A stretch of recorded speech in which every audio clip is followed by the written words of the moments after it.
রাজুর ফসল শুকোচ্ছিল, তাই সে রাতে খেতে জল দেবে ভাবে এবং রাতের বেলায় খেতে পৌঁছে যায়। কিন্তু যখনই সে খেতে যায় তার ঘাম ছুটে যায়। ক্ষেতের দৃশ্যটা দেখে সে খুব ভয় পেয়ে যায়।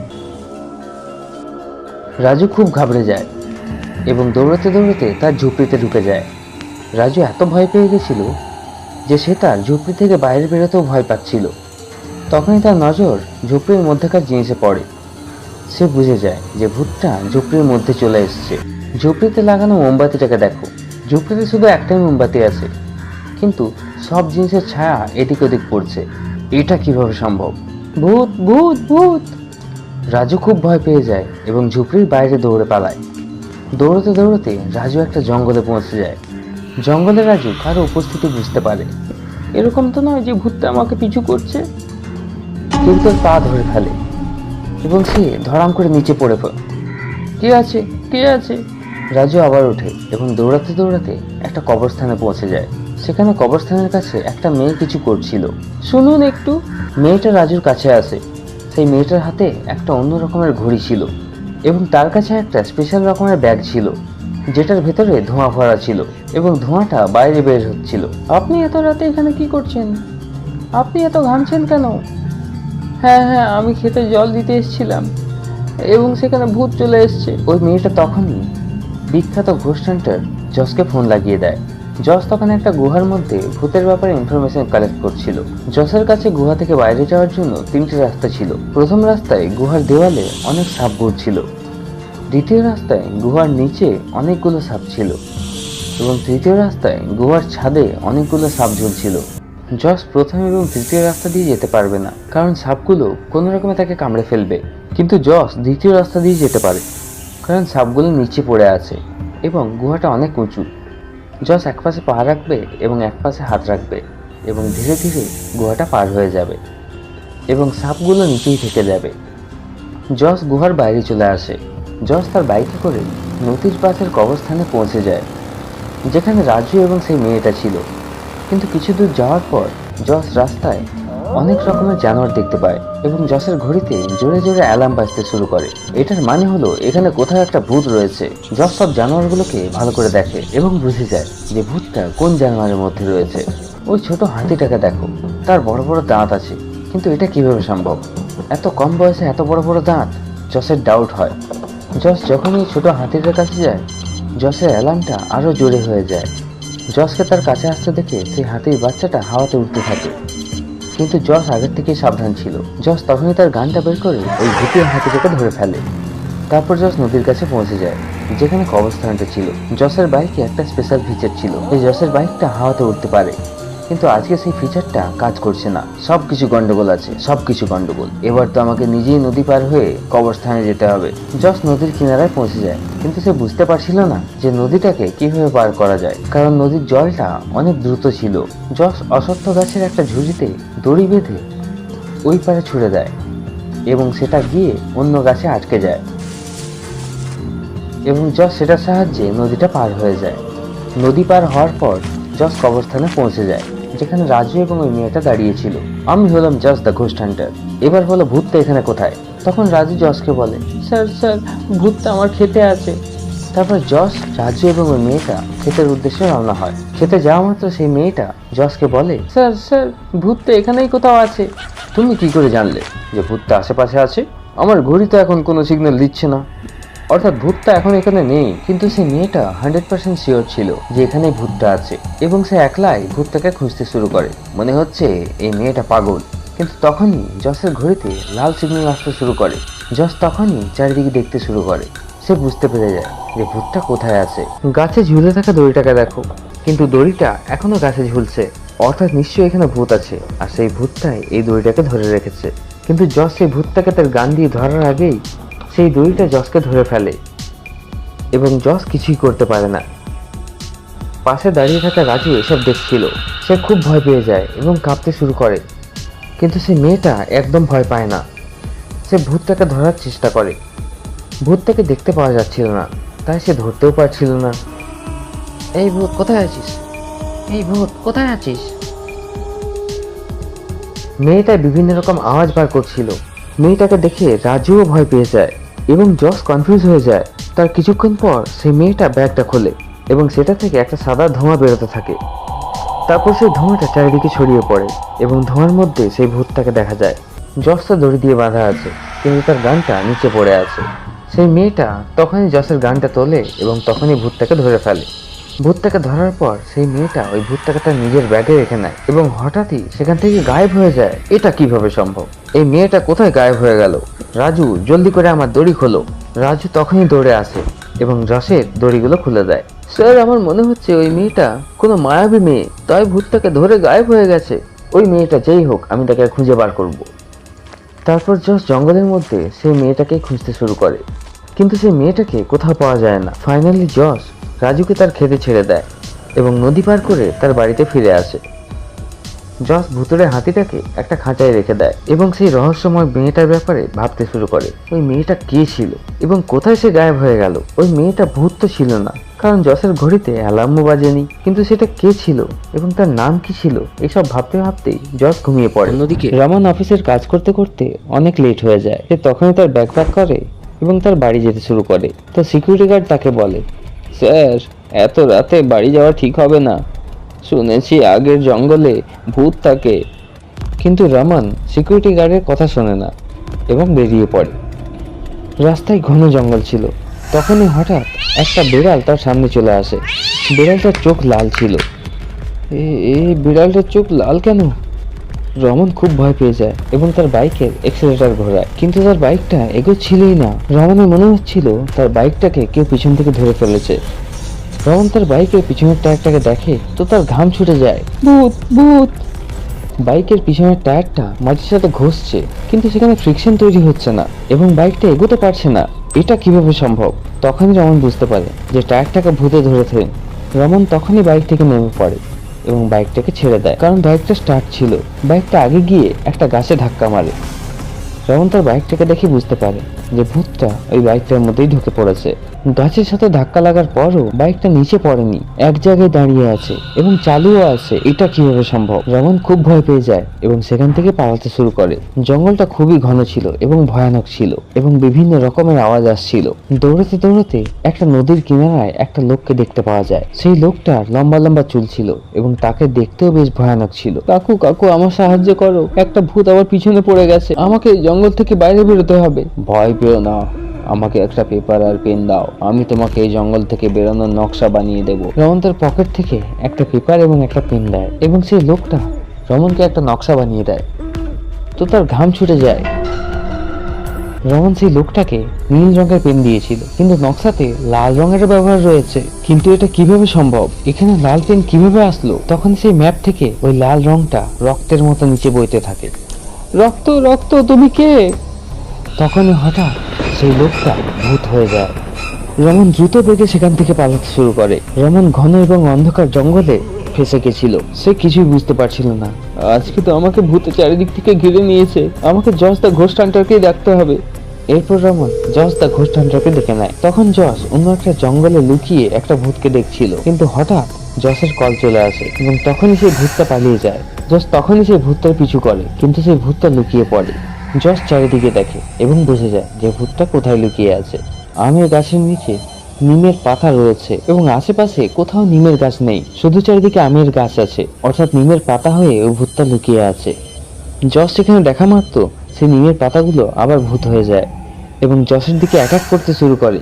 কিন্তু জস তার ঘড়ি থেকে রেডিয়েশন বার করে সেই ভূতটাকে উইক করে দেয় এবং তাকে তার গান দিয়ে ধরে ফেলে।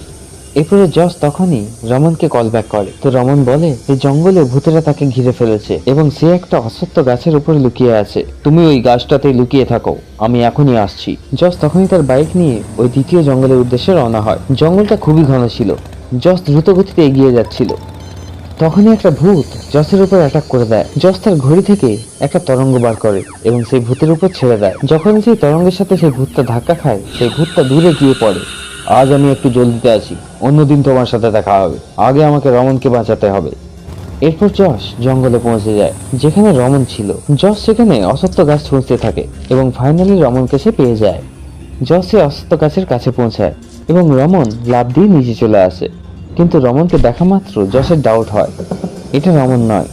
রমনকে মন দিয়ে দেখো, সে জঙ্গলে এত দৌড়াদৌড়ি করেছে, গাছে চড়েছে, কিন্তু তার সাদা জামায় কোনো দাগ নেই এবং চকচক করছে। এটা কিভাবে সম্ভব? কিন্তু জসের ঘড়ি কোনো সিগন্যাল দিচ্ছিল না। কিন্তু তাহলে সেটা কে? জস তার ঘড়ি থেকে একটা সবুজ রঙের তরঙ্গ বার করে। সেই রেডিয়েশনের ফলে রমন একটা তান্ত্রিকে রূপান্তরিত হয়। আমার তো প্রথম থেকে সন্দেহ ছিল যে তুমি রমন নও। হা হা হা হা, আমি হলাম তান্ত্রিক দাগোলা। আমি তোমাকে বানিয়ে দেবো আগুনের গোলা। আমি হলাম জস দ্য ঘোস্ট হান্টার। আমি আজ খুলে নেবো তোমার জামা।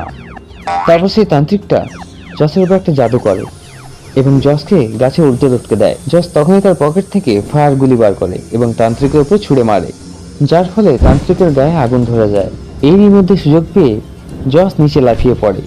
জসের নিচে লাফানো মাত্র একটা ভূত জসকে অ্যাটাক করতে আসে, কিন্তু জস তখনই তার গান দিয়ে সেই ভূতটাকে ধরে ফেলে। তখনই সেই তান্ত্রিকটা জাদু করে জসকে হাওয়াতে তুলে ফেলে। অর্থাৎ এই ডাকুলা তান্ত্রিকটা ভূতের বন্ধু। জস অনেক উঁচুতে গিয়ে আবার নিচে পড়তে শুরু করে। উপর থেকে দেখা মাত্র জস নিচে একটা পুকুর দেখতে পাচ্ছিল। যদি আমি নিচে যাই তাহলে আমার হাত পা ভেঙে যাবে। নিচের দিকে দেখো, সেখানে জসের বাইকটা দাঁড় করানো আছে। জস তখনই তার ঘড়ি দিয়ে বাইকটাকে অ্যাক্টিভেট করে দেয় এবং জসের বাইকটা হাওয়াতে উড়তে উড়তে জসের কাছে চলে আসে। জস তার বাইকে বসে যায় এবং বাইক চালিয়ে ডাকুলা তান্ত্রিকের উপর অ্যাটাক করে দেয়, যার ফলে ডাকুলা তান্ত্রিক পুরো ঘায়েল হয়ে যায়। এবার সত্যি করে বলো, ভূতেদের সাথ কেন দিচ্ছ? আমি ভূতের সাহায্যে জঙ্গলের গুপ্তধন খুঁজে বার করি, এই জন্য ভূতেদের সাথে আমার বন্ধুত্ব। এরপর জস অসত্য গাছের ঝুড়ি ভেঙে ওই তান্ত্রিকটাকে বেঁধে ফেলে। তারপর জোরে জোরে রমনকে ডাকতে শুরু করে। রমন জসের গলা শুনতে পায় এবং সিগন্যাল দেওয়ার জন্য তার মোবাইলের টর্চ চালু করে দেয়। জস রমনের টর্চের আলো দেখতে পায় এবং তার কাছে পৌঁছে যায়। এরপর জস রমনকে তার বাড়ি ছেড়ে দেয় এবং তান্ত্রিকটাকে ভূতিস্থানের কারাগারে বন্দি করে দেয় এবং আরামসে ঘুমিয়ে পড়ে। রাত 12টা বাজছিল এবং জস জঙ্গলের দিকে পুরোনো হাভেলির দিকে রওনা হয়। জস খবর পেয়েছিল যে পুরোনো হাভেলিতে ভূতের একটা গ্রুপ থাকে। জঙ্গলের রাস্তাটা বেশ ভয়ানক ছিল এবং বিভিন্ন ধরনের ভয়ানক আওয়াজ আসছিল। এই জঙ্গলটা তো বেশ ভয়ানক, এখানে জঙ্গলি জানোয়ারদের আওয়াজও পাওয়া যাচ্ছে। তখনই হঠাৎ একটা কালো বিড়াল তার উপর পড়ে। জস একদম ভয় পেয়ে যায় এবং তার বাইকটা আনব্যালেন্স হয়ে পড়ে যায়। এই কালো বিড়ালটা তো আমাকে ভয় খাইয়ে দিল। বাইকের সব পেট্রোলের নিচে পড়ে গেল।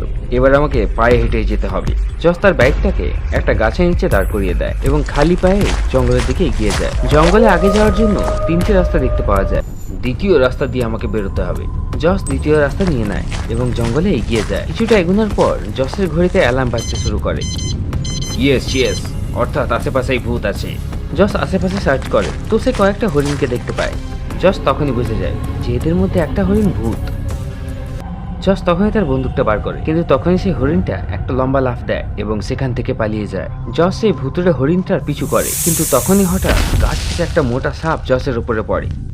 ও নো, এটা তো একটা বড় মোটা সাপ। জস তখনই সেই সাপটাকে তার উপর থেকে সরানোর চেষ্টা করে, কিন্তু সেই মোটা সাপটা জসকে জড়িয়ে ফেলে এবং কুণ্ডলি পাকিয়ে জসকে ধরে নেয়।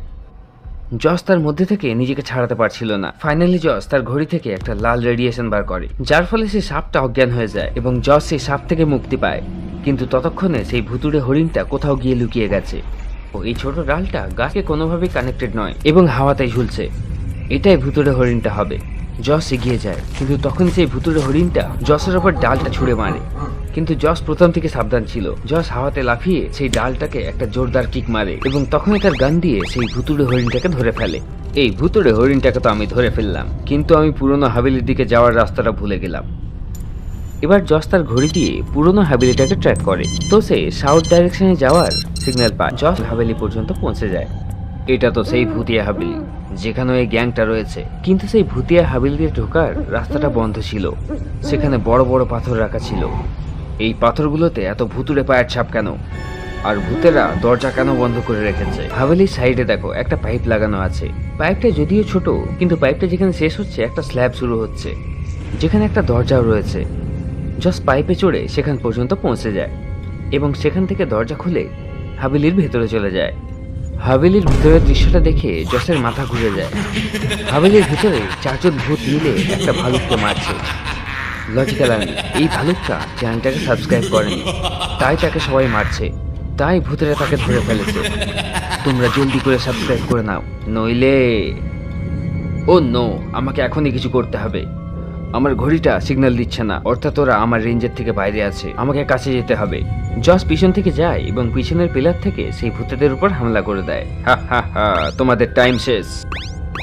জস একবারে 3টে ভূতকে ধরে ফেলে, কিন্তু তখনই হঠাৎ একটা ভূত উড়ে পিছন থেকে আসে এবং জসের উপর জল ফেলে দেয়। হা হা হা, টাইমটা তোমার শেষ হয়ে গেছে। এবং সেই ভূতটা সোজা এসে জসের সাথে যুদ্ধ করতে শুরু করে। জস এবং ভূতের মধ্যে জোরদার ফাইট হয়। এই ভূতটা তো বেশ পাওয়ারফুল মনে হচ্ছে, আমাকে কিছু একটা করতে হবে। জস তখন সেই ভূতটাকে ধাক্কা দিয়ে লাফ মারে এবং সেই ভূতটাকেও ধরে ফেলে। এবার জস চারিদিকে দেখে এবং সে বুঝতে পেরে যায় যে এখানে আরেকটা ভূত লুকিয়ে আছে। দেওয়ালের কাছে দেখো একটা ডান্ডা রাখা আছে এবং সেটা সোজা রাখা আছে, কোনো সাহারা ছাড়াই। এটা কিভাবে সম্ভব? অর্থাৎ নিশ্চয়ই সেটাকে ভূত ধরে আছে। জস তখনই তার গানটা দিয়ে সেই ভূতটাকেও ধরে ফেলে। জস সেই হাবিলিতে আরো তল্লাশি করে, কিন্তু সে কোনো ভূতের সন্ধান পায় না। জস সেখান থেকে আবার জঙ্গলের উদ্দেশ্যে রওনা হয়, কিন্তু তখনই হঠাৎ জঙ্গলের মধ্যে একটা অদ্ভুত ধরনের চাঞ্চল্য সৃষ্টি হয়। হঠাৎ এই জঙ্গলে কি হচ্ছে? নিশ্চয়ই কোনো গন্ডগোল আছে।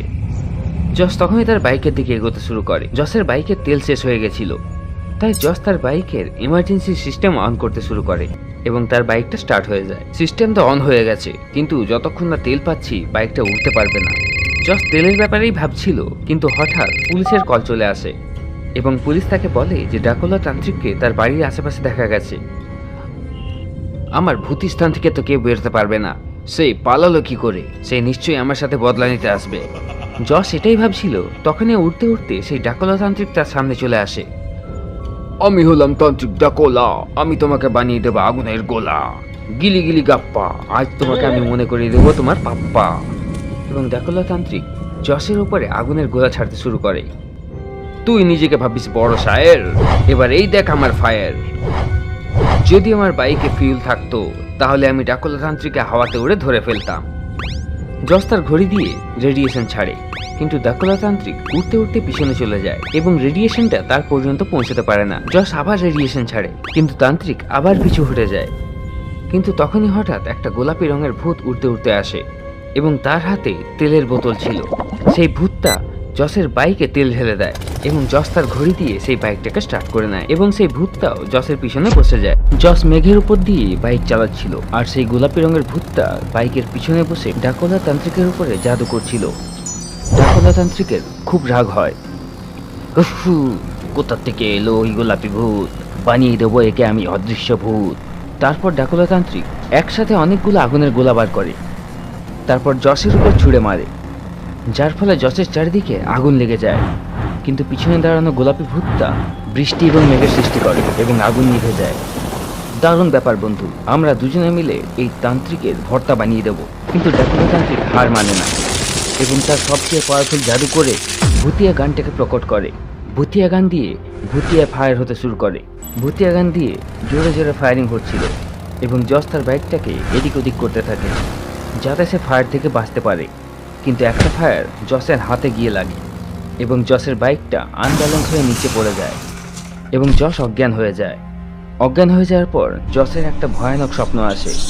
একটা ভয়ানক জঙ্গলে অনেকগুলো ভূত জসকে চারিদিক দিয়ে ঘিরে ফেলেছিল এবং জসের গানটাও কাজ করছিল না। জস তার প্রাণ বাঁচানোর জন্য সেখান থেকে পালাতে শুরু করে। একটা ভূত পিছন থেকে এসে তার ব্যাগটা নিয়ে যায়। জস সামনে 3টে রাস্তা দেখতে পায়।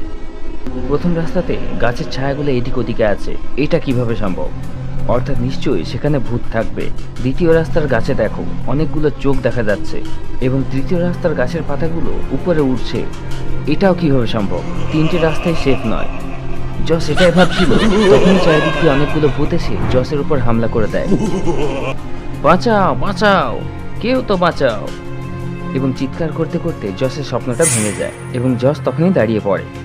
সে দেখে সে একটা গুহার মধ্যে আছে এবং একটা গোলাপি রঙের ভূত খাবার বানাচ্ছে। চিন্তা করো না, আমি ড্রাকুলা তান্ত্রিককে আমার জাদু দিয়ে একটা বোতলে বন্দি করে দিয়েছি। আমার নাম কিট্টু আর এটা আমার ঘর। কিন্তু আমি এখানে কিভাবে এলাম? আর ড্রাকুলা তান্ত্রিক আমার ভূত স্থান থেকে পালালো কিভাবে? ভূতিয়াগুলি লাগার ফলে তুমি অজ্ঞান হয়ে গেছিলে, তাই আমি তোমাকে আমার ঘর নিয়ে এসেছি। এরপর কিট্টু তাকে সেই বোতলটা দেখায় যেটাতে ড্রাকুলা তান্ত্রিক বন্ধ ছিল। এটা দেখে জস স্বস্তির নিঃশ্বাস ফেলে।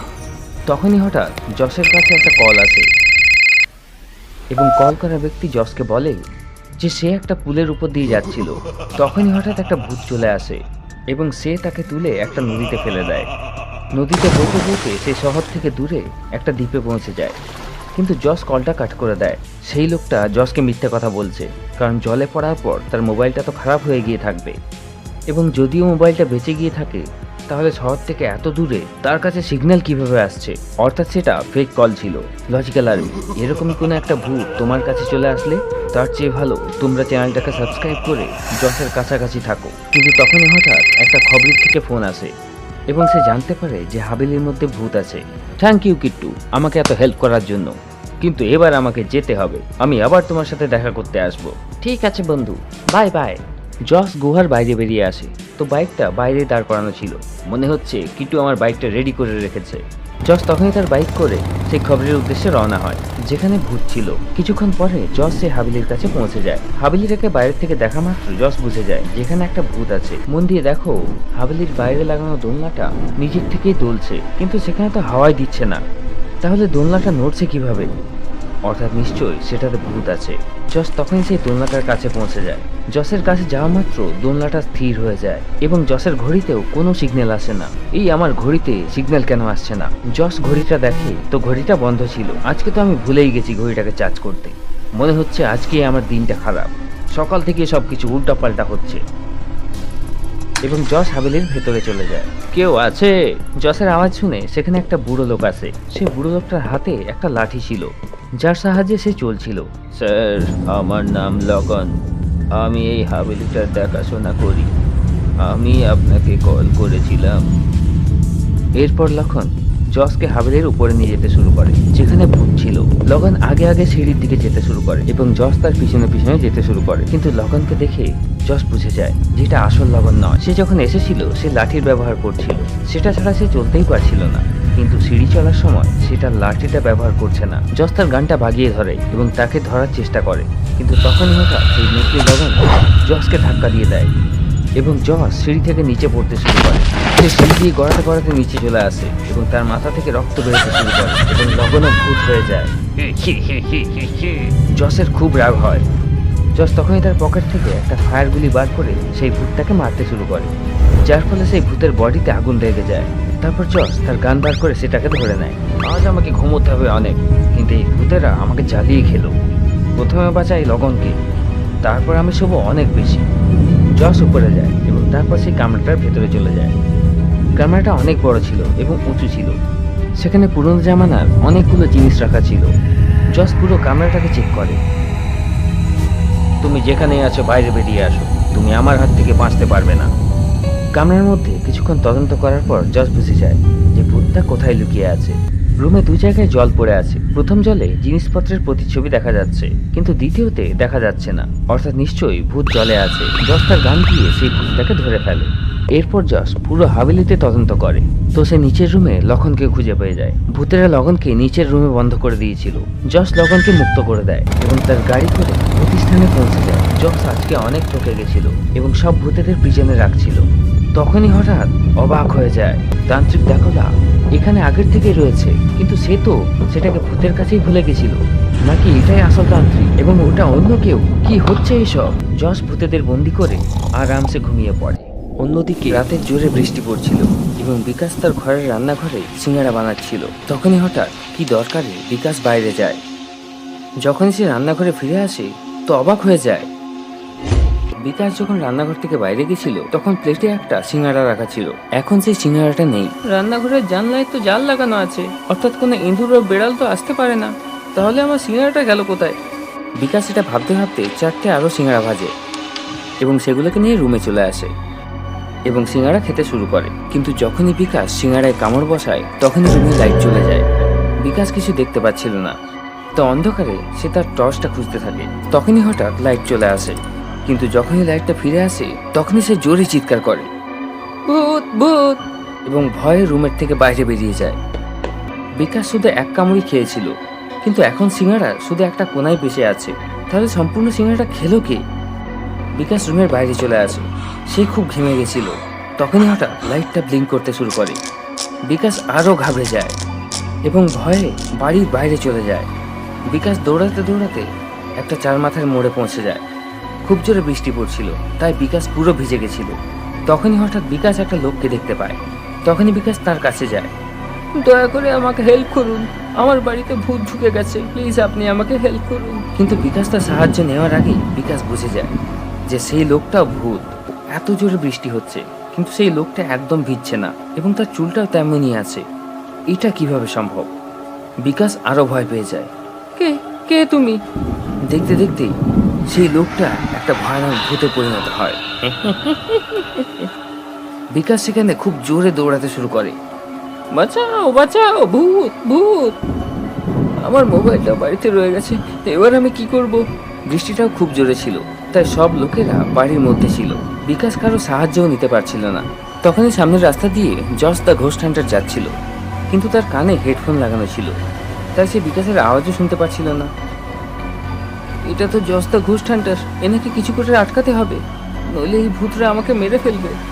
বিকাশের আশেপাশে অনেক পাথর পড়ে আছে। বিকাশ পাথর তুলে জস দ্য ঘোস্ট হান্টারের দিকে ছুটতে থাকে এবং একটা পাথর তার গাড়িতে গিয়ে লাগে। মনে হচ্ছে আমার উপর কি হামলা করেছে।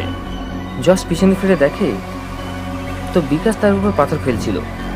একে তো মজা দেখাতে হবে।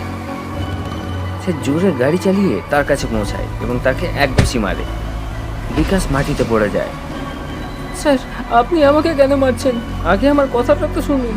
এরপর বিকাশ তার সাথে ঘটে যাওয়া সব ঘটনা বলে। আচ্ছা, তো এই ব্যাপার। ক্ষমা করবে বন্ধু, ভুল বোঝাবুঝির কারণে আমি তোমাকে মেরেছি। যদি নিজেকে বাঁচাতে চাও ভূতদের হাত থেকে, তাহলে জলদি করে আমাকে সাবস্ক্রাইব করো এবং বেল আইকন প্রেস করতে ভুলবে না। এরপর জস এবং বিকাশ সেই চৌমাথায় পৌঁছে যায়, যেখানে কিছুক্ষণ আগে বিকাশ দৌড়ে এসেছিল। জসের ঘড়িতে জোরে জোরে অ্যালার্ম বাজছিল, অর্থাৎ ভূত আশেপাশেই আছে। জস চৌমাথাটা ভালো করে দেখে এবং বুঝে যায় যে ভূতটা কোথায় লুকিয়ে আছে। ডাস্টবিনের নিচে খাবার এবং চাটনির মতো কিছু পড়ে আছে, কিন্তু এতক্ষণ পর্যন্ত এখানে বৃষ্টি হচ্ছিল, অর্থাৎ চাটনি এবং খাবারটা বৃষ্টিতে পরিষ্কার হয়ে যাওয়ার কথা, কিন্তু এরকমটা নয়। অর্থাৎ ভূতটা ডাস্টবিনের মধ্যেই লুকিয়ে আছে এবং সেই এই খাবারটা উপর থেকে নিচে ফেলেছে। জস তার গানটা বার করে ডাস্টবিনের কাছে পৌঁছে যায়, কিন্তু যখনই জস তাকে ধরতে যায়, সেই ভূতটা ডাস্টবিনের সব নোংরা জসের উপরে ফেলে দেয় এবং সেখান থেকে পালিয়ে যায়। ইস বাবা, কি গন্ধ!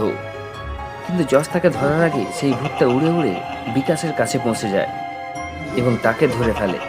স্যার প্লিজ, এই ভূতের হাত থেকে আমাকে বাঁচান স্যার। জস তার গান দিয়ে সেই ভূতটাকে ধরার চেষ্টা করে, কিন্তু সেই ভূতটা বিকাশকে নিয়ে হাওয়াতে উঠতে শুরু করে দেয় এবং বিকাশকে নিয়ে উঠতে উঠতে একটা ঘন জঙ্গলে পৌঁছে যায়। তারপর সেই ভূতটা বিকাশকে একটা গাছে উল্টো লটকে দেয়।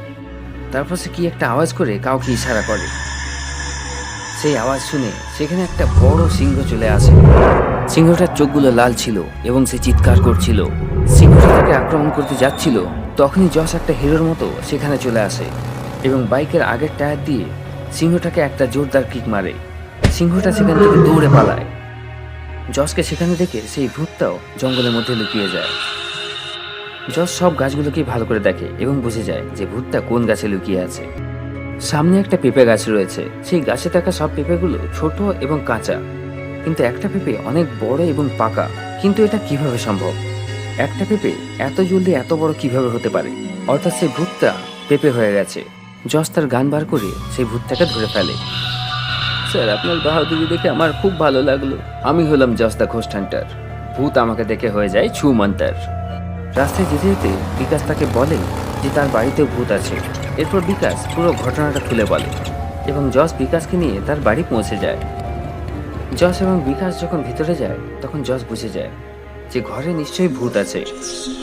জস যখন রুম থেকে পালিয়েছিল, তখন তার প্লেটে 3টা সিঙ্গাড়া ছিল এবং একটা সিঙ্গাড়ার টুকরো ছিল, কিন্তু এখন প্লেটটা খালি পড়ে আছে, অর্থাৎ ভূত সব সিঙ্গাড়া খেয়ে ফেলেছে। জসের ঘড়িটা সিগন্যাল দিচ্ছিল না, অর্থাৎ ভূতটা আশেপাশে কোথাও নেই। জস ভূতটাকে খুঁজতে খুঁজতে বাড়ির পিছনের গার্ডেনে পৌঁছে যায়। বিকাশের পিছনের গার্ডেনে অনেক রকমের ফুল ছিল। জস বুঝে যায় যে ভূতটা কোথায় লুকিয়ে আছে। সব ফুলগুলোই গোলাপের, কিন্তু মাঝে দেখো একটা ফুল জবা ফুল। এটা কিভাবে সম্ভব? কিন্তু জসের ঘড়ি সিগন্যাল দিচ্ছিল না। জস কাছে গিয়ে দেখে তো সেটা একটা নকলি ফুল ছিল। কেউ এখানে একটা নকল ফুল রেখে দিয়েছে, মনে হচ্ছে আমাকে কনফিউজ করার জন্য রাখা হয়েছে। তখন জসের ঘড়িটা আওয়াজ করতে শুরু করে, ইয়েস ইয়েস, অর্থাৎ ভূত কোথাও আশেপাশেই আছে। জস তার ঘড়ি দিয়ে ভূতটাকে ট্র্যাক করে, তো ভূতের লোকেশন বিকাশের বাড়ির 2য় ফ্লোরে দেখাচ্ছিল।